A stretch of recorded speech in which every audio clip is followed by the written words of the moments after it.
Assalamualaikum warahmatullahi wabarakatuh. Alhamdulillah wa syukurillah. Allahumma sholli ala Sayyidina Muhammad wa ala ali Sayyidina Muhammad. Selamat malam saudara sekalian, teman-teman rekan sekalian. Akhir-akhir ini sedang heboh mengenai pertambangan di Indonesia. Mengapa seheboh itu dan viral? Kita akan mengupasnya malam ini secara singkat saja dan mengapa hal ini bisa terjadi. Sejarah pertambangan di Indonesia tidak lepas dari peristiwa peralihan Orde Lama ke Orde Baru, di mana saat Orde Lama, Presiden Soekarno benar-benar lebih menekankan prinsip kemakmuran rakyat, seperti apa yang tertulis dalam UUD 1945 pasal 33 ayat 1-5 yang berbunyi, 1. Perekonomian disusun sebagai usaha bersama berdasar atas asas kekeluargaan. 2. Cabang-cabang produksi yang penting bagi negara dan yang menguasai hajat hidup orang banyak dikuasai oleh negara. 3. Bumi dan air dan kekayaan alam yang terkandung di dalamnya dikuasai oleh negara dan dipergunakan untuk sebesar-besar kemakmuran rakyat. Banyak perusahaan asing waktu itu, khususnya dari barat, untuk meminta izin menambang sumber daya alam di bumi Indonesia ini. Namun, pemerintah waktu itu sangat hati-hati terhadap aspek kerakyatan.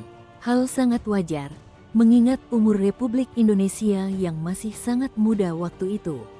Di lain sisi, perusahaan skala kapitalis global ini sudah tidak sabar dengan ambisinya untuk menguasai tambang di Indonesia.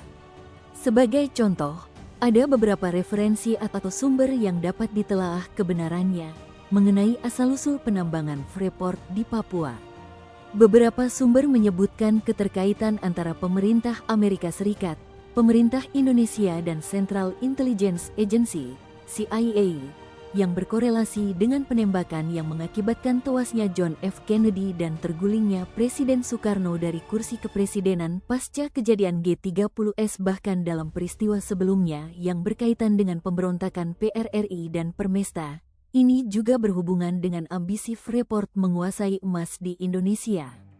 Karena secara teknologi, perusahaan lebih dahulu menguasai rahasia tambak emas di Papua itu sebelum pemerintah atau rakyat Indonesia itu sendiri.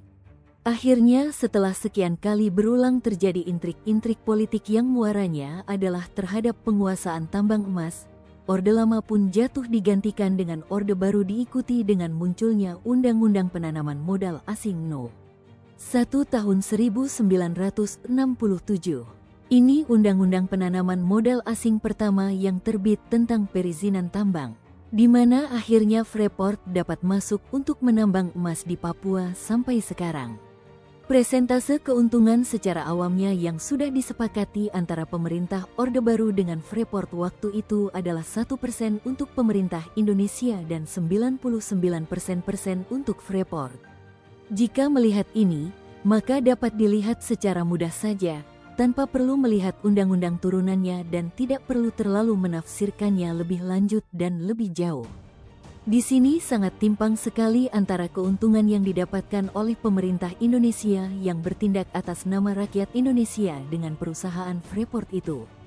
Dari sini dapat dilihat ataupun direnungi, apakah sudah sesuai dengan UUD 1945 pasal 33 khususnya ayat 3 atau justru inilah pelanggaran pertama terhadap UUD 1945. Oke. Mungkin alasan klise penggulingan Orde Lama ke Orde Baru adalah karena Indonesia dikhawatirkan akan dikuasai oleh komunis waktu itu. Namun, setelah isu komunis di tahun 1965 itu mereda, sering terjadinya genosida di antara rakyat Indonesia sendiri waktu itu. Apakah Indonesia selamat dari neokolonialisme dan neoimperialisme?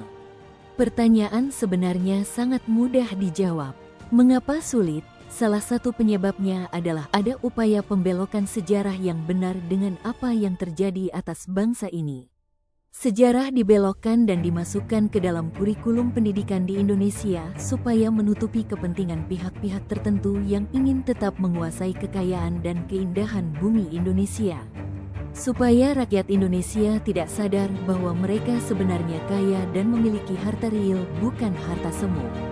Karena kaya atau miskinnya suatu negara itu diukur dengan kepemilikan US dollar atau mata uang internasional. Dan ini semu, kalau dibandingkan dengan kepemilikan emas, nikel, batu bara, timah, bauksit, minyak bumi dan lain sebagainya, berarti Indonesia secara nyata dan fakta adalah negara yang kaya bukan miskin. Jika ukurannya menggunakan US dollar itu memang miskin, tapi apa tanpa US dollar, bangsa ini tidak dapat eksis. Oke, kembali ke pembahasan mengenai izin usaha tambang.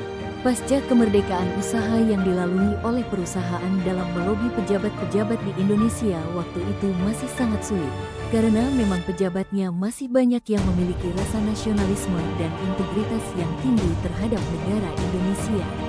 Oleh karenanya, perusahaan ini terkadang menempuh jalur semi-militer untuk menggulingkan sebuah kepemimpinan yang dianggap mempersulit ambisi mereka.